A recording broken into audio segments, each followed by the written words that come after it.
When things go wrong as they sometimes will, when the road you're trudging seems all uphill, when the funds are low and the debts are high, and you want to smile but you have to sigh, when care is pressing you down a bit, rest if you must but do not ever quit. Success is a failure turned inside out. Let's talk and clear the clouds of doubt.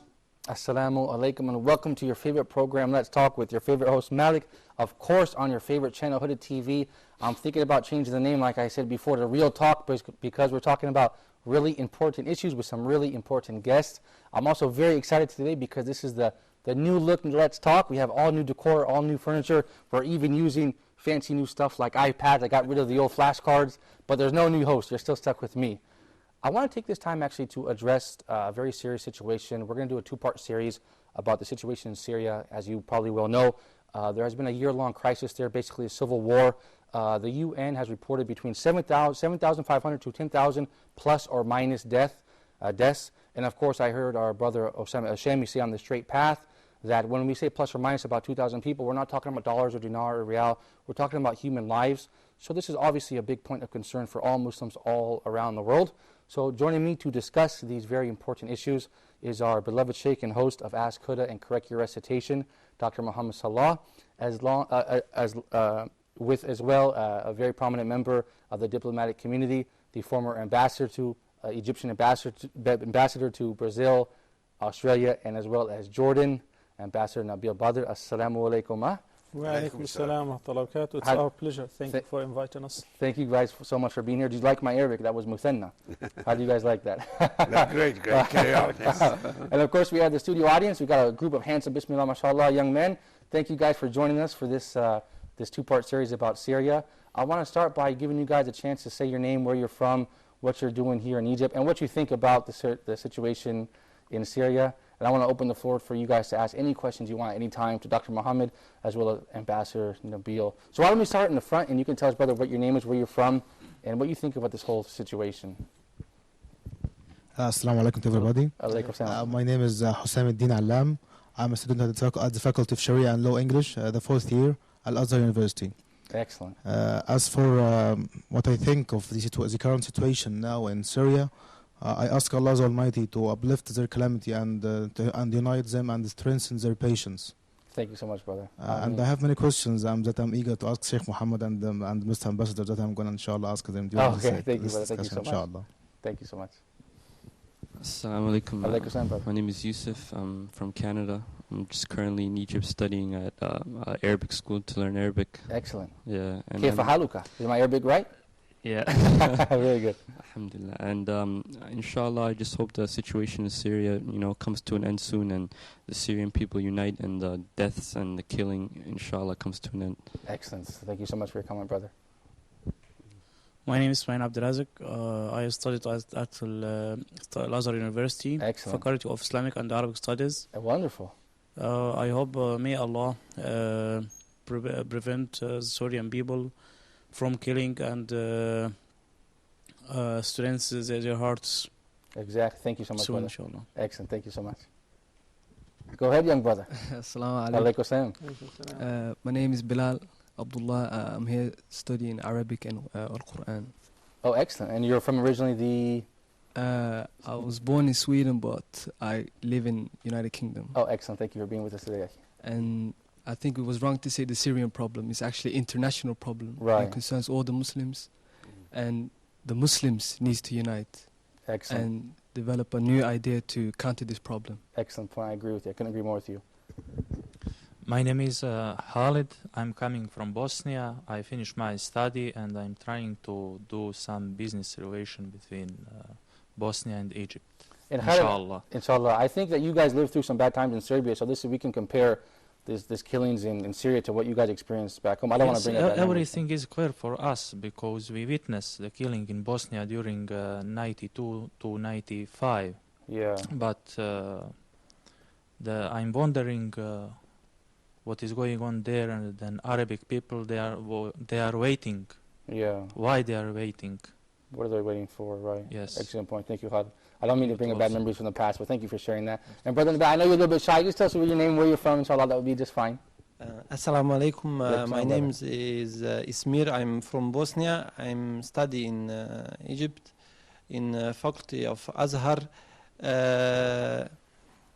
And I think war in Syria, it is not good because this is war from Muslimin. Yeah, amongst the Muslims, yeah, Yes, exactly, yes. yeah. It's not A foreign invader, it's themselves, yes, yeah, it's yes, ourselves, yes. yeah. Excellent, thank you, brother, for your comments. Dr. Muhammad Salah, if you don't mind, I would like to start with you. I wanted you to give some background to the viewers and those of us like myself who don't know who are these people, these Alawi people. Are they Muslims, or is this a different religion? Who are they? This has just jumped on the scene recently for many of us. Bismillah ar-Rahman ar-Rahim. Praise be to Allah alone. We all praise Him and we seek His help. Whomsoever Allah guides is the truly guided one, and whomsoever Allah leaves astray, no one can show him guidance. May the best peace and blessings be upon Prophet Muhammad sallallahu alaihi wasallam. I believe you had a great success beginning the program by allowing the guests to speak out their minds. Thank you. Basically, it brought to my attention the fact that we really should speak about the nature of the conflict in Syria. Of course. Because what I heard from Smear, for instance, he said it's sad because it's a war between Muslims and Muslims. Right. So I would like to clarify that.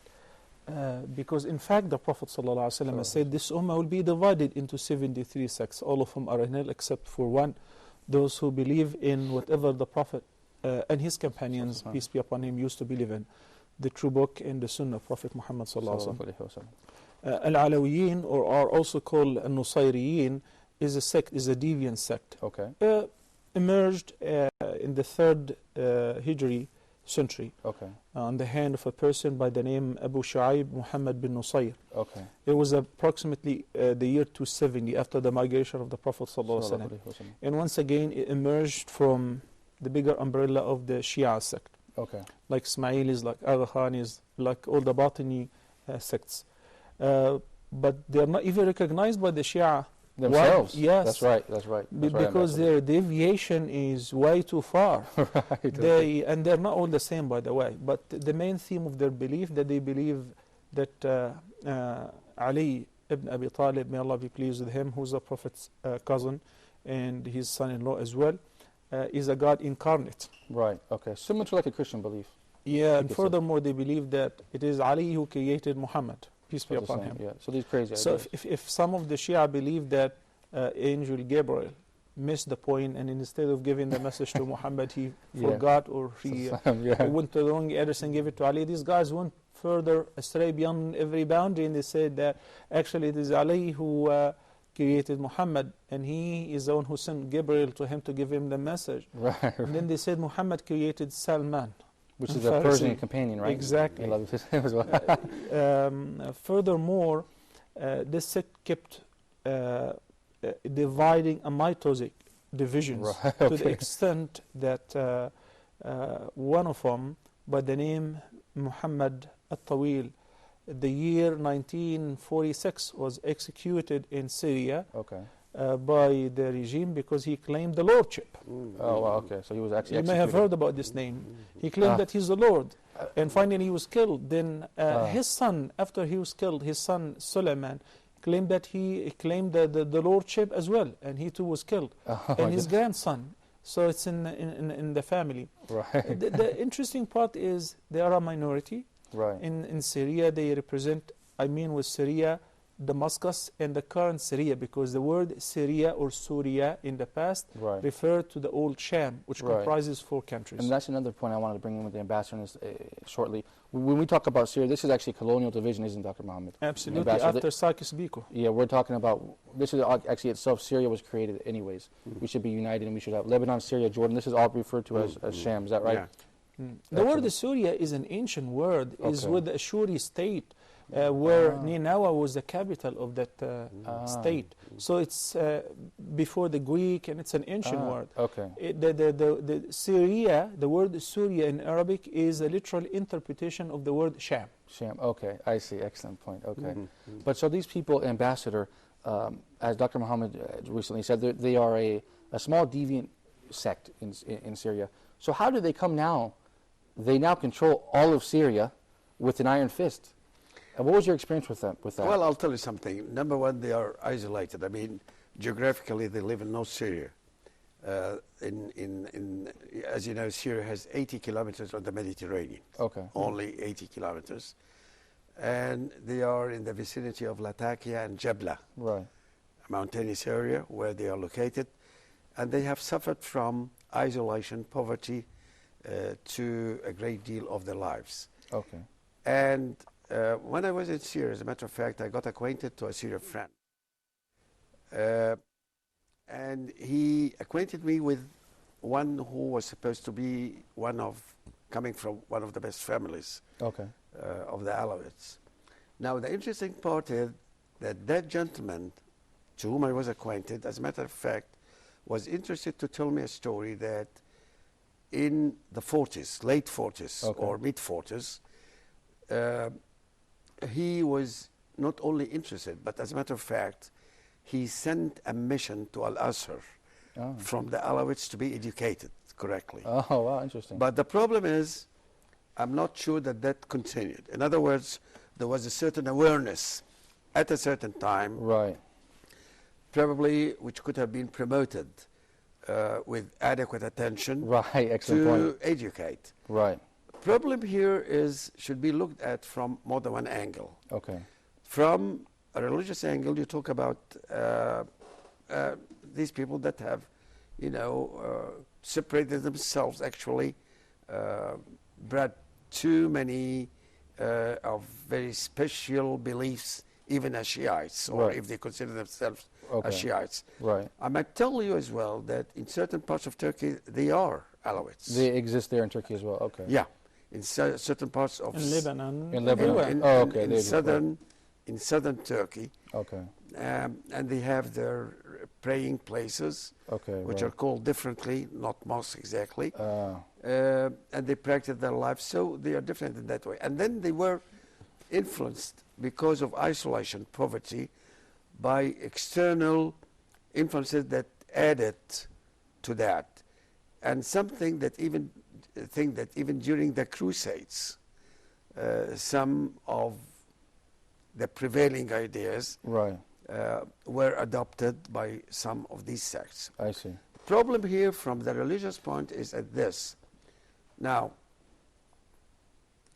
they might be educated if they want. Right.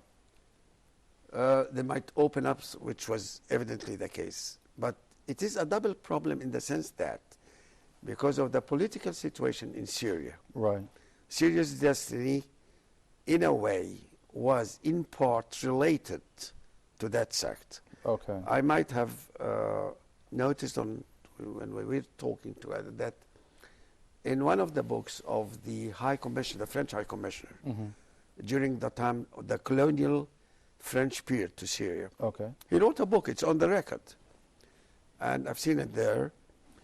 He said that the Alawites are isolated, they are poor, and there is no chance, they don't hold real chances to fulfill themselves or right, to realize their ambitions properly. So he thinks, that's the High Commissioner, that it was only legitimate and commendable to take them to the Syrian army, okay, use them, give them a military career, and establish this ruling elite. establish themselves there. Okay. And as a minority, they might be of service to the French and at the same time realize themselves. And, well, what goes from that? Now, that colonial era was over. Right. And then came the Ba'ath Party, right, ruling Syria. And because of the fragility of the political parties, it was only the system of continuous coup d'etat, right, until Father the to Ba'ath son. held power. And naturally, part of that power was the Alawite infrastructure they had in place. infrastructure inside the army. And that came to hold some of the high posts in the state, Okay, I see. command the army, or in the party itself. Right. And when divisions came, well, it was the ex-president Hafez al-Assad, right, who ruled Syria after more than one attempt at a coup from within the party, right, and that was passed over to Bashar al-Assad. So you have the religious element, which is there. You have the political element, which is there. Which is why we have both of you and guys you have today. ultimately, I must say, a secular system. Okay. The Ba'ath Party is secular. Right. Very Pan-Arabist much like Jamal secular bin Ash. indeed, Okay, yeah. right. And at the same time, people holding power, the others are weaker than them. In time of crisis, certainly, factionalism. Right, and this is how we've gotten to this point. Yeah. Excellent point, Ambassador. Thank you very much.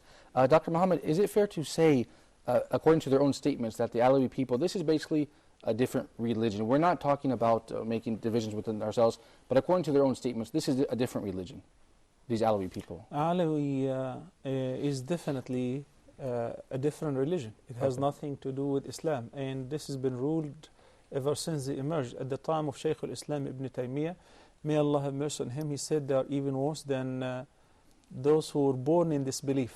Oh, because worse than the regular kuffar, and their danger is much greater than the enemies of Islam who declare their enmity, simply because they declare themselves as Muslims while they are not. And this is what's happening. As Mr. Ambassador just mentioned some very important historical facts, I would like to crown that by saying the occupation forces do not leave the Muslim countries before making sure that they are so divided to the point that they will be of no significance whatsoever. And they make sure to put the nail on the wall, to put in power those who would serve them in the best way. For instance, the Golan Heights been occupied for how many decades? And Ambassador was there in 1967, right? I've seen the Golan Heights myself. I've been there myself as well. And I saw it before it fell in 67. Wow. So it's about a couple of months before June 67, I was a junior diplomat in Syria at that time, and it was the custom there when they have to when they receive dignitaries coming from abroad, they want to take them to the Golan Heights. And at that time came the Prime Minister of Egypt, which was, and I accompanied him. And excellent! Yeah, and that's how I came. You came to the Golan Heights before. I can assure you. Well, they invited me since I was deployed by the university when I was a student to go and visit Syria. That was 1991, which I went and I visited, and I have seen the Sunni people. They're very nice. Okay, and I've seen on the other hand how the Shia come and they make their celebrations and in their face. Exactly, and I noticed two things. One of them, the occupation of the Golan Heights with the advanced military training in the military camps, which I visited as well. I said, so how come that is not being utilized in order to free the Golan Heights? Right. That was answered the next day when me and my colleagues from different countries wanted to summon a congregational prayer. It was like Dhuhr or Asr prayer. Then all of a sudden, we were forbidden, and the intelligence intervened and said you cannot pray in congregation. And these were Sunni Muslims just wanted to pray. This is in a Muslim country. It was in Damascus. So I was shocked. You say you can only pray in the mosque or in your room. You cannot pray in public like Excuse me, Dr. Muhammad. So that was the answer. Okay. That was the answer. These guys who do not represent Islam at all have been serving the best interest of Israel, of the occupation forces, before the British-French occupation ended, and with the Sykes-Picot and the Balfour Promise, they divided Syria, or the bigger Sham, or the greater Syria, into 4 cantons. And Syria is a big country. Yeah. It has, I believe, Mr. Ambassador, correct me if I'm wrong, about approximately 20 or 20 plus million citizens. So probably more now. Yeah. Probably more now. And with about 500,000 of increasing the population on annual basis. Right, it's a big country we're talking about. Exactly, now it is ruled by this minority sect, because 75% of the population are Sunni of Syria currently are Sunni Muslims. Then about 10% Jews, there is only about 1,000 Jews or so, and 10% Christians. Okay. And about 16% all different sects, including Shia, Ismailis, and Alawis. Can you imagine this very little minority is in charge and maintaining this power for that many decades? It's not going to Why? last. Right. Why that? You have to answer this question because it is Let's serving get- the purpose. Let's get to the why. I'm sorry to interrupt tragedy you. is, Let's get to the why. I'm sorry to interrupt both of you. Yeah. Let's continue this wonderful conversation after a short break. Stay tuned to Let's Talk for more from Mr. Ambassador Nabil Badr as well as Dr. Muhammad Salah. Stay tuned.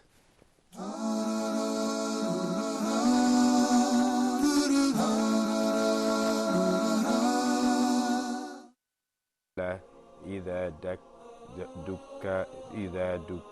الأرض دكا. Do you want to learn how to recite the Quran? Do you want to read Islamic books in Arabic? You may enroll in a small group. العسل من السوق اشترى. نعم اشترى. A private lesson. من مثلها في فضلها. من مثلها في فضلها. Or at your own pace to fit your schedule. هل أنت طالب في المعهد؟ Courses for sisters with female instructors. We're bringing you the latest software technology, professional instructors, and a state-of-the-art classroom to the comfort of your home. Enroll now in Huda Academy.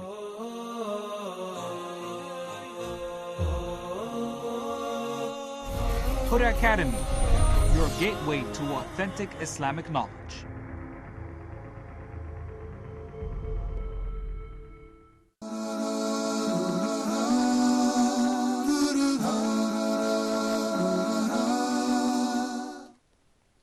Assalamu alaikum. Welcome back to Let's Talk. We're talking about the situation in Syria. It's a very serious and necessary episode because this, of course, is affecting all the Muslims all around the world. And we're back here with Dr. Muhammad Salah as well as the former Egyptian ambassador to Jordan, Ambassador Nabil Badr. Thank you both for staying with us for the second segment. My pleasure. I'm sorry to interrupt you guys. I cut you guys off. We're having a vibrant conversation. Dr. Muhammad, you were talking about you were in Syria. There was many problems. It's overwhelmingly Sunni Muslim Arab country. However, we have a small group of deviant Shia controlling the situation. I want to relate this to the current situation because when we know that the United Nations failed to come to an agreement over the situation seen every day, average between 70 to 100 or maybe more some days of death toll, innocent people. In the images and the pictures speak louder than words. For sure, yeah. You see infants, those who survived the massacres come on the media to say how their spouses, how their children were massacred and slaughtered before their very eyes. The whole world is watching. Why? The answer lies in this. When a high-ranking Israeli officer says, if ever, and I posted this, as you know, on my Facebook account, the system, the regime of Al-Assad is our last resort. Yes. If it collapses, then that is the beginning of the end of Israel. Yes, If the Muslim Brotherhood or the Islamists, because they have seen in Tunisia what the election brought about, they have seen in Libya, they have seen in Egypt, and I've mentioned that to Ron Paul personally when he invited me to discuss it. The American presidential candidate, Ron Paul. Yes, I said for the Republican Party, I told him, look, if there is ever any free election, trust me, Islam is coming. And Islamists are coming, don't even try. A few months ago, Obama spent literally 1.25 billion Egyptian pound in order to manipulate the election, to influence the voters. In Egypt. Still, it was in vain. It was wasted. People love their deen. And sooner or later, the Syrian regime will collapse, inshallah, because of the blessings of their patience, strength, and steadfastness. It's more than a year notice. Killing is continuously. The massacre is non-stop, yet they're steadfast. And the Prophet ﷺ predicted that. They're amongst the greatest soldiers. And the Prophet ﷺ prayed for Ash-Sham. He said, Allahumma barik lana fi yamanina, Allahumma barik lana fi shamina. And he repeated that dua 3 times. Oh Allah, bless Ash-Sham. Oh Allah, bless Yemen. So the Shami people are blessed people. And we are moving forward towards the end of life, towards the signs of the major signs of the end of life. And Ash-Sham would witness a great change because Ash-Sham, Malik, is Ardul Mahshar, is the land of resurrection. Ash-Sham is the blessed land. It bore such tyrant regimes for so long. Enough is enough. No matter how many he massacres, And when the United Nations claim that they failed because the veto of Russia or And China, Beijing is what, I can assure, and Mr. Ambassador can correct me, if the NATO, if the United States ever wanted to invade or any country or take out any regime, they would not wait for a permission of the Russians right, or they would the just do it Chinese. like they did in Libya. Iraq, Libya, Afghanistan, Somalia, and why so on. they The don't list though? is pretty long, but I want to say that it is for their interest right. to maintain the regime. Ask why for so many years, several decades, they did not lift a finger. Their military forces, supported by heavy artillery and machines by Iran and the Shia and Right. Hezbollah from Lebanon well. and Nasrallah, Right. are only used against their own people, particularly the The Sunni Sunni as you people. know. So, Ambassador, Dr. Mohammed mentioned that I believe you were quoting the Foreign Minister of Defense, Amos Gildad, which I saw on your Facebook page. He was quoted on Israeli radio saying the collapse of the Bashar al-Assad regime is something like that would be the beginning of the end for Israel. What can you say about that statement? Well, I'll take that. You see, I'll tell you, the dilemma of such regimes is they do create deliberately a political vacuum. Right, And vacuum is against the nature of things. Right. Nature of things. Even if you take it from a religious point of view, Of God course, did not right. create us from vacuum, or there's no vacuum. We're supposed to, Imarat al-Ard, for instance, anyways, to come back to the main theme. So, Al-Baas Party has been working hard as the only party, the dominating party, if you like, giving no chance to any other political power, of course, legitimately to move, to create that vacuum. And that was impossible. It was impossible to hold it through security forces, through very unpopular measures, as you know. And this has taken place, as a matter of fact, in many countries in this part of the world, at different grades. But are they serving the interests of Israel? That's the Exactly, question. but Syria was certainly one of the worst examples in that. Naturally, the nature of such regimes is that they are easy to control. You go visit them, maintain a certain relationship, talk to one man. Right. It's a one-man show, right. and you come back with a decision, but there's no depth right. in the political decision or in action, because they simply marginalize the people. They don't bring them to the mainstream, etc., etc. Right. Now, in Syria, there was an example of that, because the nationalistic parties which existed in Syria almost diminished. Okay. Bashar al-Assad, or his father more precisely, and he certainly persisted in that, created what they called the National Progressive Front. That National Progressive Front was composed of persons representing, so they said, so they claim. political factions. Okay. Actually, they were too weak, these factions, almost in numbers or in influence, nothing. Puppets. And they were supposed to operate. More puppets, right. They were supposed to operate under the leadership of the Baas Party. Okay. The decision-making was still with the Baas, because Right. the Baas is the leading party, Al-Hizb al-Qa'id, Right, okay. that leads the whole thing. So, of course, with the emerging religious power, or let me say, religious tendencies in Syria, they were always criminalized. Right. You see, they Right. were not given any scope for action. The result was only temporary. At the time of Hafez al-Assad, he bombarded Hamad. At the time of Bashar al-Assad, that's being It's a criminal repeated, family. repeated Right. in a different way. But mind you something. Now, it's not only the religious party, there are other national forces as well. This does not mean that they are against religion, but I would say they are not the mainstream religion that like their country, that like to see it change. Now, these are now really structuring the future of Syria. Right. Because the existing regime will not persist forever. Of course. It is weakened, it still be re-weakened more than that until it falls down. The system of bringing it down, well, here, it's open for discussion. Okay.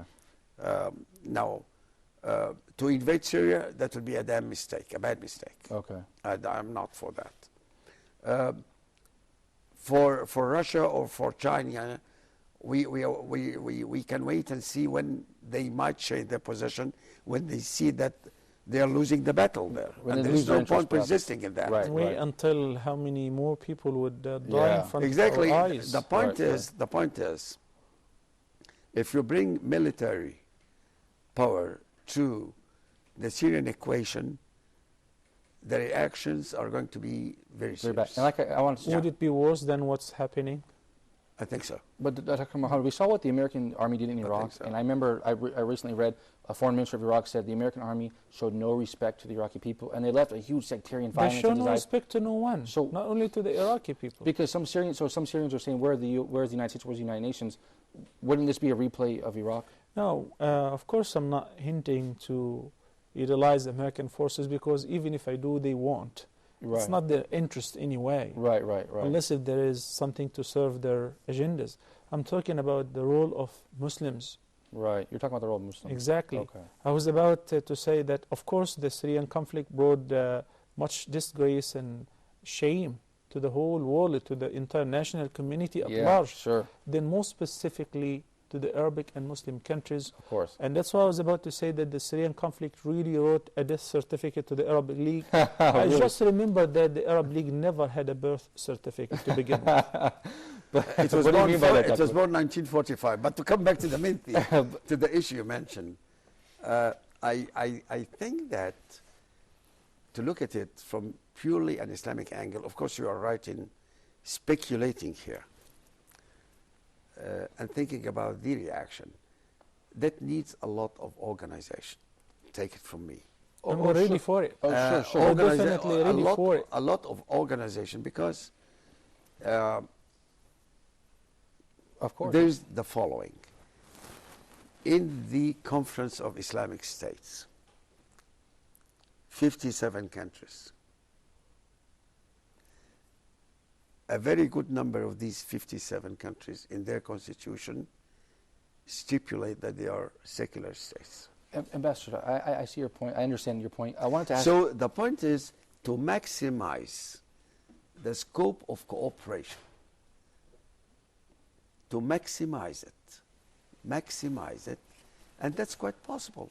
You can do that in coordination, better coordination, in better harmony. It's just in better very sad to political wait harmony. for a whole year Right. to see those innocent people, our brothers and sisters, Everybody being killed before our is very very eyes. sorry about that. Yeah. Then sorry isn't really enough. It I know that. It doesn't It's not save enough, the yeah. blood. It doesn't stop bloodshed. It doesn't provide for the people who are starving to death.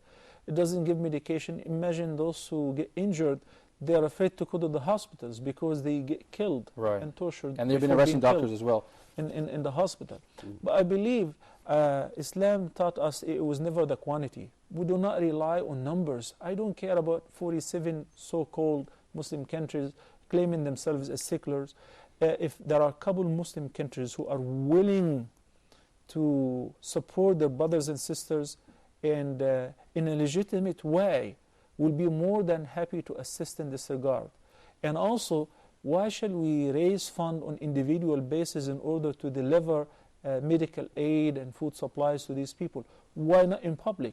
Why not rich countries who waste their money right and left with Excellent ship point. tons of food and provision? The Gulf countries.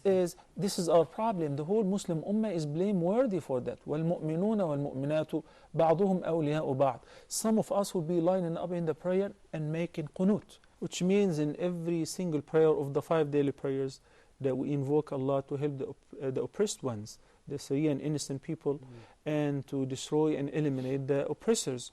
And some others will be collecting fund and shipping medications and aid and food supply. So everybody will be working on a front in order to help solving this misery. You cannot just sit back and say the international community one day Right. will come to find a solution. They do not care the least because it is not in the priorities. Right, all they see is the dollar signs. Thank you very much for that comment. I think we all agree about that. You guys stay tuned for more Let's Talk after this short break.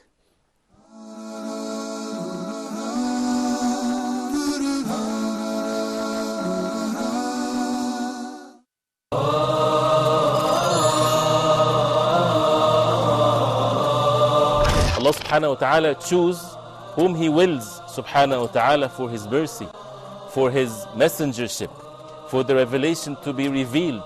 This is not for the human beings to make that decision. If a person would turn to Allah subhanahu wa ta'ala sincerely, truthfully, asking for forgiveness, Allah subhanahu wa ta'ala promised to forgive. We have as Muslims a duty, and that is to recite the book of Allah, to ponder over the verses, the words of Allah subhanahu wa ta'ala, and to act according to the Quran. The mercy of Allah subhanahu wa ta'ala encompasses everything, but who would this mercy will be for? And the Prophet sallallahu alaihi wasallam was sent to all mankind. So the ummah, or the people of the Prophet sallallahu alaihi wasallam, are all mankind since the time of the Prophet sallallahu alaihi wasallam till the day of judgment. Why waste our life without getting to know every verse in the Quran, what Allah subhanahu wa ta'ala wants from us?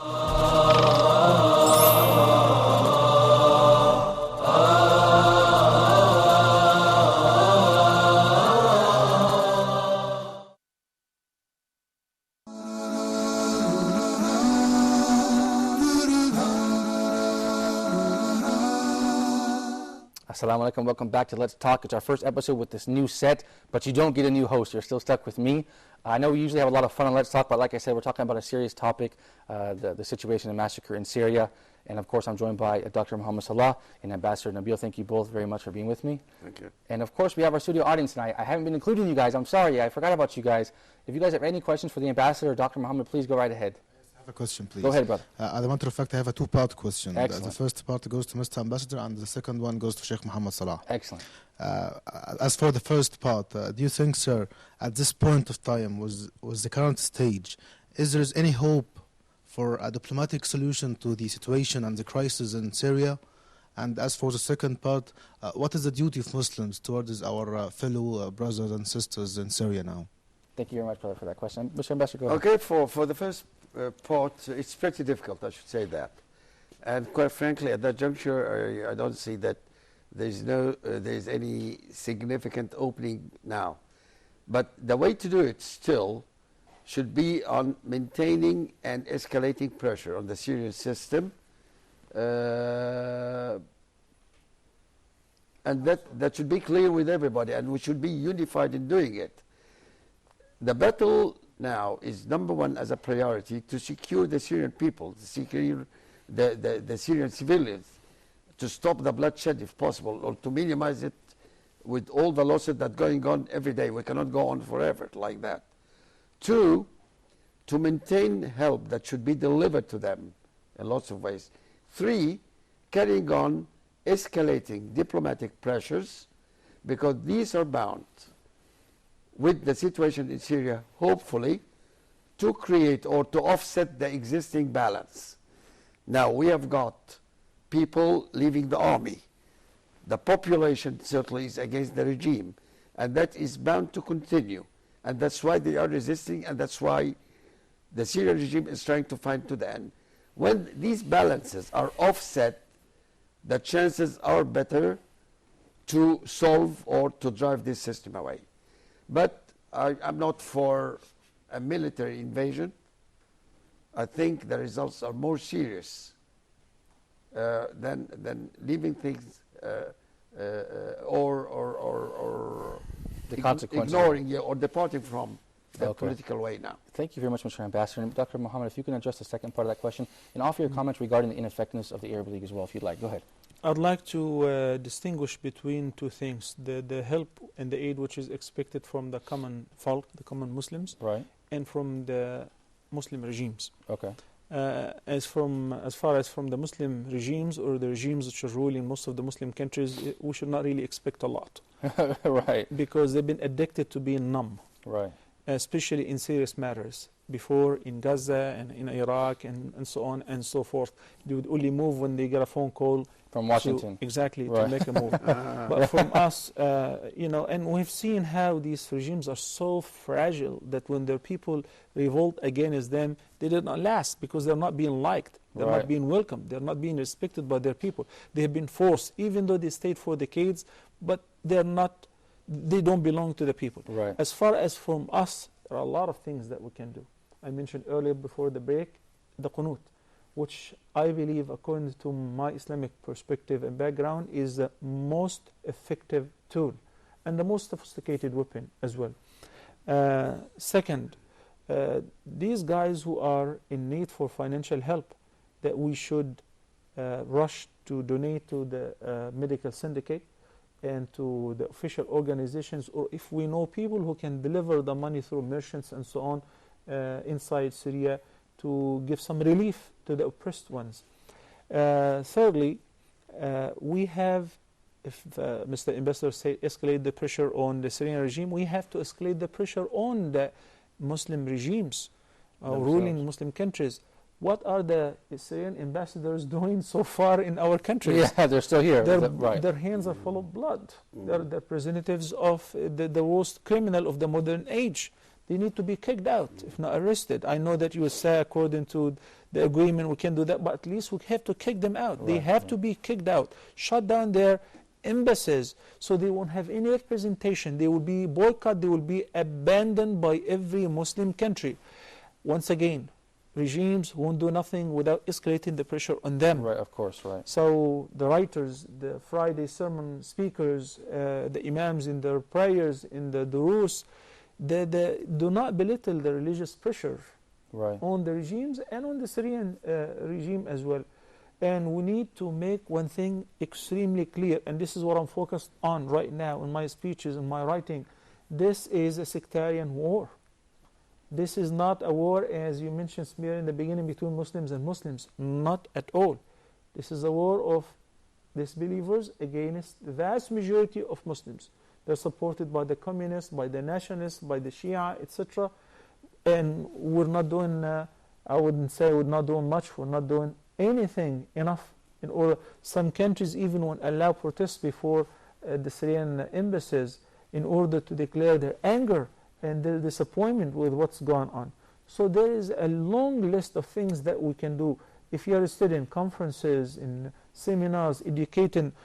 After we posted that post on Facebook, I got a lot of comments, people saying, thank you, we did not really know what was going on. We thought, some people thought it is the other way around. They thought the Alawi's are rebelling against the Sunni regimes. Right. Well, people we don't know. You know, this is for a lot of people. That's not discussed broadly in the media. If you watch Al Jazeera, if you watch Al Arabiya, if you watch CNN, if you watch, who talks about Alawis, Nusayris? This was new to me. This was even new to me. So projecting these facts would educate the community in order to put pressure and escalate the pressure on their regimes, on their rulers, and meanwhile open legal, official avenues for fundraise and delivering that fund to the oppressed ones.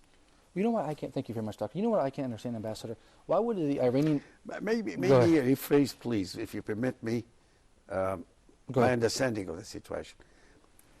I do not think that this is a religious war.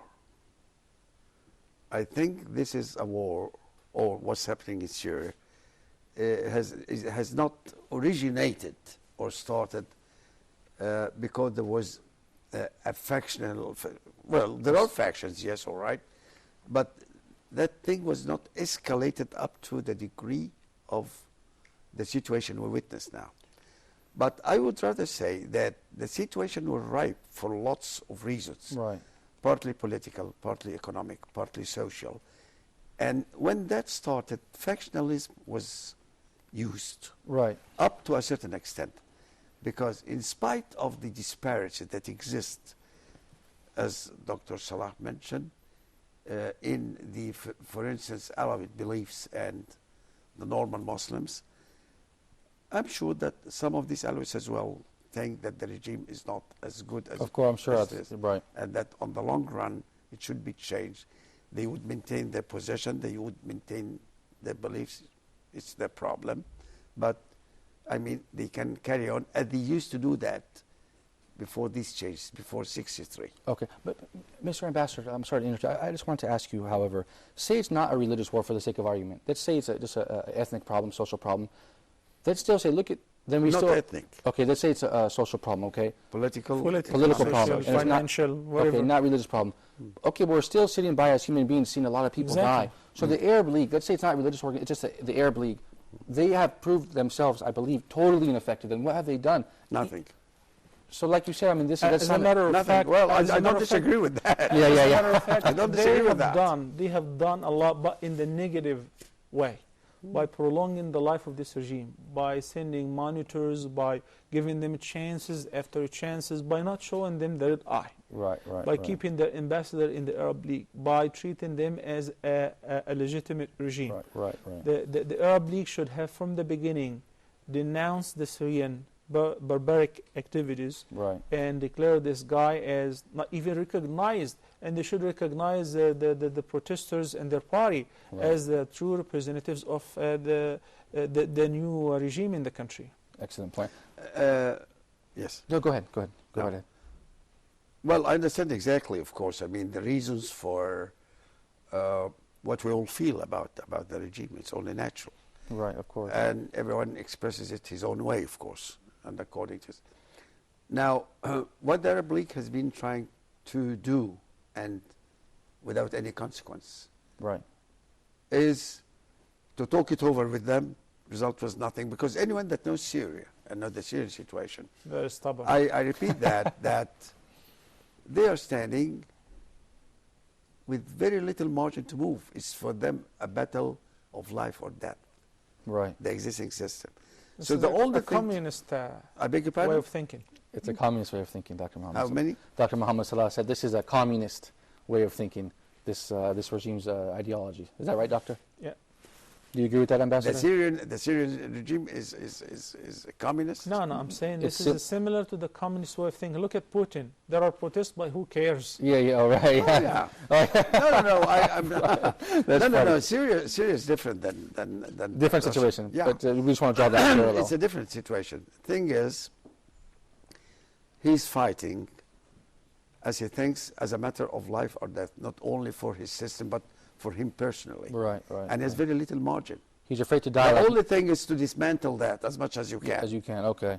Through lots of ways and means. And that's where politics, where diplomacy, call it the way you like, I think he's afraid to die the death of Saddam Hussein and Muammar Gaddafi, I think. And he will. I can tell you right now, it's not that I'm a fortune teller or I know the unseen. You will see one of the worst deaths ever this guy will experience, because man qatala yuqtal.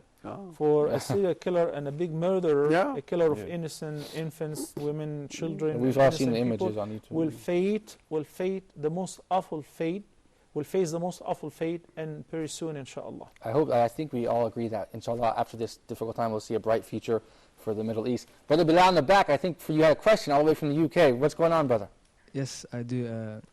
First, I would just like to say the Muslims were wrong to rely on the United Nations and the Arab League. They should take the situation with both hands as Muslims. And I think I have to disagree with the ambassador. I think this is a religious war, as this regime has killed many Muslims and actually forced Muslims to set partners with Allah. Right. And this is the biggest sin in Islam, to set partners with Allah. But I would just like to ask the Sheikh one question, as what the Muslims should do to help the Muslims in Syria, and what's your view on the Free Syrian Army? I deliver the same answer I delivered a few just minutes for the time's sake. But I would like to remind that every once in a while we see, Mr. Ambassador, a clip. Alawi soldiers are forcing Sunni civilians to bow down and prostrate to the images of Al-Assad and say, there is no God but Assad, and he is our Lord. These are recorded videos, have been aired on international media as well. That's nonsense. That's crazy. That's crazy, and that makes us all legitimately mad when we react to that. But at the same time, let's just inject some sense in what you said. Now, for our young friend there, I still maintain, what's his name, Bilal? Yes, Bilal from the UK. Bilal from the UK. I still maintain this is not and did not start as a religious war. Let me tell you something, my dear friend. When you look at the world today, how do you count the population of the whole world today? They say it's over 6 billion something. Approximately something like that. 6 point something. Now, statistically, my dear friend, more than half of these figures belong to creeds, not even religions. Right, right. You have the Buddhists, the Hindus. Shintoists, you have the Confucians. So many. You have so. Half the world, half of these figures. And to look into the rest, and I have statistics when I had once a dialogue with the Vatican. According to them, of course, Christians come in figures. Right. Number one, Muslims after Number that. two, like this. Jews, 0.5% of the population. So, to come back to the most important thing, we are Muslims, like anybody else. We are God's creation. We are Muslims, and we are proud, and we are happy, and we are blessed to be Muslims. At the same time, we're a part of the world. Of course, no one's We're a disagreeing. part of the world. And we have to deal with others, and we have been told to deal with us. And the world has been created, many populations, many creeds, many colors, many races, to get acquainted, and provided people deal with us fairly, we are more than ready to do that. As a matter of fact, we take initiative, all right? And we can set an example, we Muslims, and we can look and get used to something. So Take it from me. are we setting a good example by sitting and watching tens of thousands of people being massacred? No. I'll come to, this is beside the point, I'll come to that.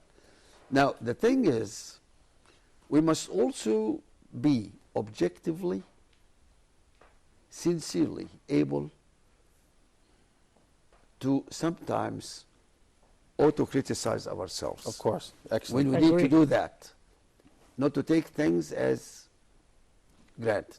Now, what has happened in Syria, and you certainly can know that quite well, take the situation as it is in a scientific approach. Let me interrupt you really quickly. Analyze it. Mr. Ambassador, I'm sorry to interrupt you really big. Let me just give you 30 seconds to offer your final remarks, and Dr. Muhammad Salah as well, 30 seconds to offer his final remarks, because the episode is about... Okay. Okay, go ahead.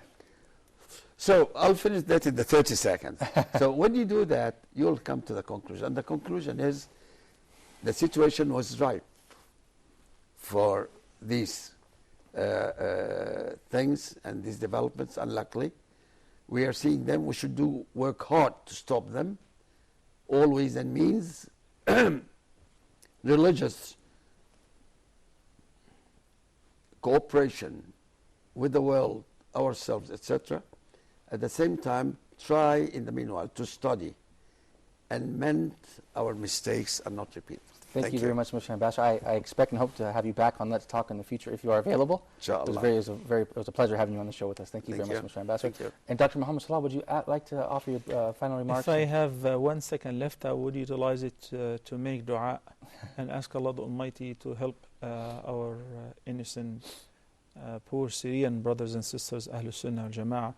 اللهم انصر الإسلام وأعز المسلمين آمين. اللهم اخذل من خذل هذا الدين اللهم انصر من نصر الدين واخذل من خذل المسلمين اللهم ول علينا خيارنا ولا تول علينا شرارنا ولا تسلط علينا بذنوبنا من لا يخافك فينا ولا يرحمنا اللهم أنجي المستضعفين من أهل السنة بالشام اللهم أنجي المستضعفين من أهل السنة بالشام اللهم أنجي المستضعفين من أهل السنة بالشام اللهم أهلك بشارا إنه كان فجارا اللهم عليك بالعلويين والنصيريين وسائر طوائف المارقين ومن والاهم يا رب العالمين اللهم رد المسلمين إلى دينك ردا جميلا وصلى الله على نبينا محمد وعلى آله وصحبه وسلم تسليما كثيرا. Thank you very much, Dr.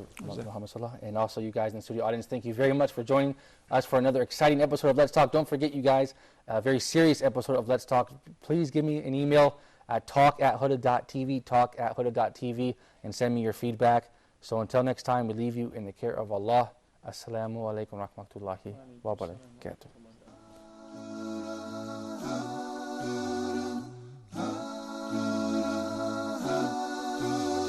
When things go wrong, as they sometimes will, when the road you're treading seems all uphill, when things go wrong, as they sometimes will, when the road you're treading seems all uphill, when the funds are low and the dips are high, and you want to smile but have to sigh, when care is pressing you rest if you must, but do not ever quit. Success is a failure turned inside out. Let's talk and clear the clouds of doubt. Success is a failure turned inside out. Let's talk and